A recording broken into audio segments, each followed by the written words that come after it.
रावण के पाप का संताप इतना है कि रावण के पाप के संताप से संतप्त होकर के पृथ्वी उसके पाप से भारित हो रही है।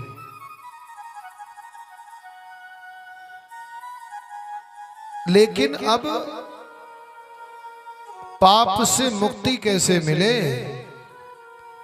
रावण के पाप का वेग इतना है, इतना पाप धरती पर बढ़ गया है कि अब धरती कांपने लगती है। रावण जब चलता है तो धरती कांपती है।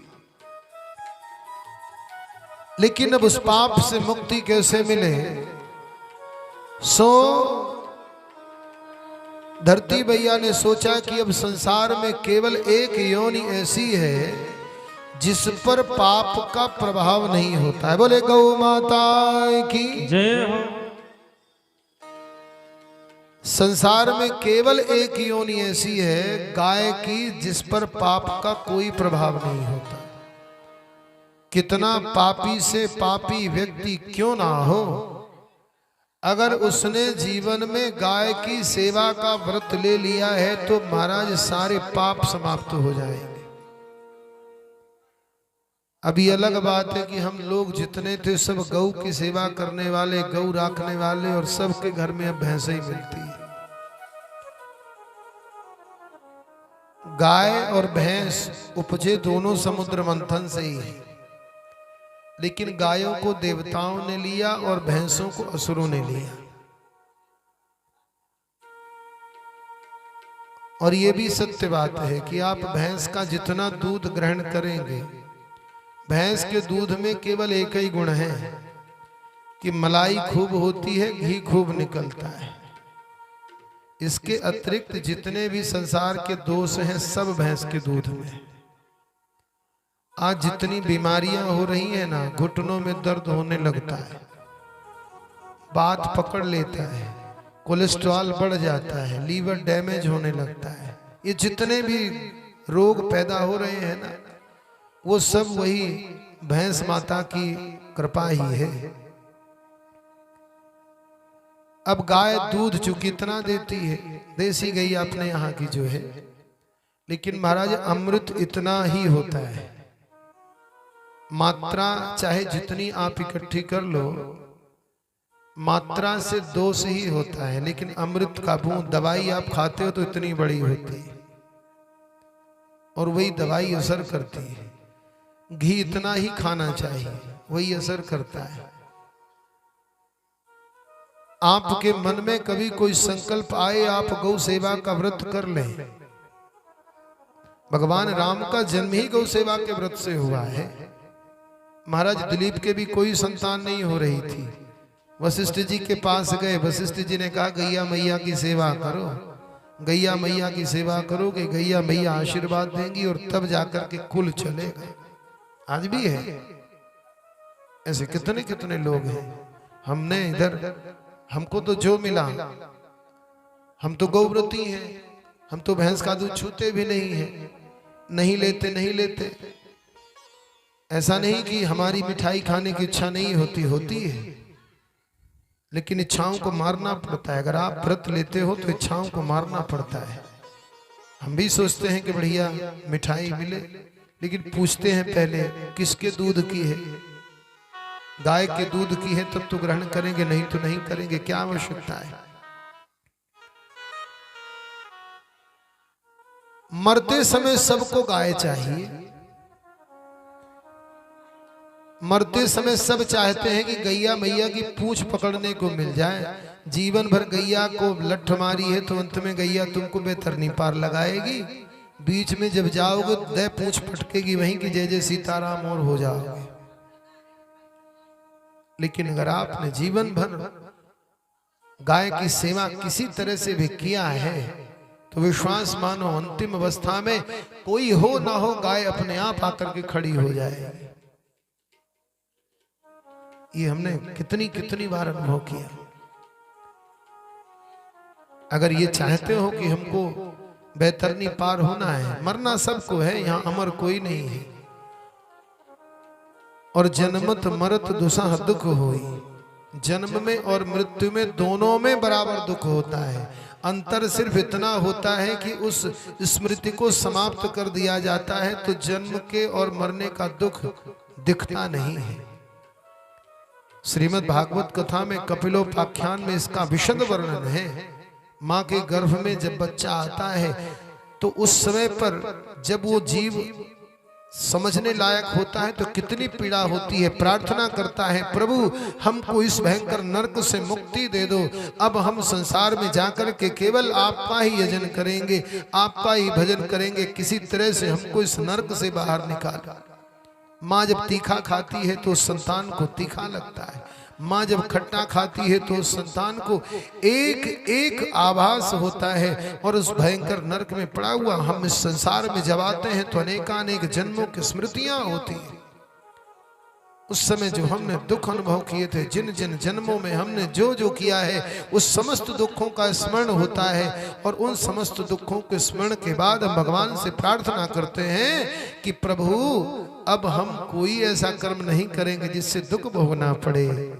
लेकिन संसार की माया इतनी विकट है कि जैसे ही महाराज यहाँ आते हैं वैसे ही संसार फिर जकड़ लेता है। कोई चाह करके भी छूट नहीं, भगवान की ही किसी को कृपा हो जाए अलग विषय है, लेकिन इतनी सहजता से छूटती नहीं है।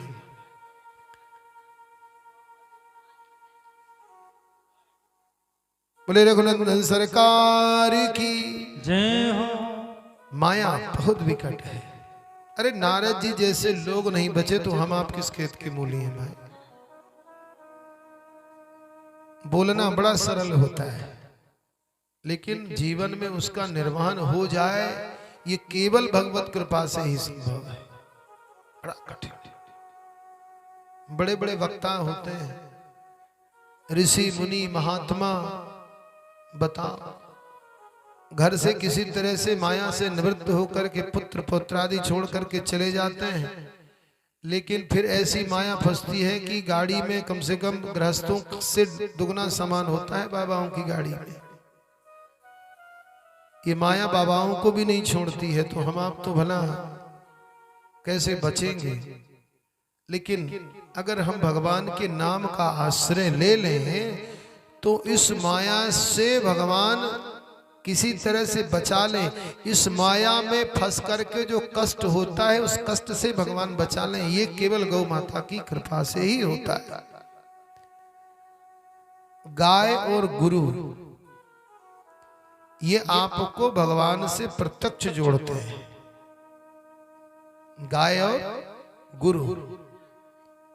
एक बार की बात हम बताएं, 4-5 वर्ष हो गए, उस समय हमने तब हम केवल गौ माता की ही कथा करते थे। पहले तो सामान्य जीवन था, इसके बाद गाय की दशा देखना शुरू किया तो गौ सेवा का व्रत लेके घूमने लगे, फिर गौ माता की कथा करने लगे। हमने एक जगह पर बताया कि भाई आपके जीवन में कितना भी कष्ट क्यों ना हो, लेकिन अगर आप गौ माता के कान में जा करके और अपने कष्ट का निवेदन करेंगे तो निश्चित रूप से इसका लाभ होगा। विधि बताई कि आपको जिस तरह का कष्ट है, आप गैया मैया को रोज गुड़ और रोटी खिलाइए, अपने दाएं तरफ उनके बाएं कान में बोलिए। आप देखेंगे कि जैसा कष्ट है उसके अनुसार उतनी अवधि में उससे मुक्ति मिल जाती है।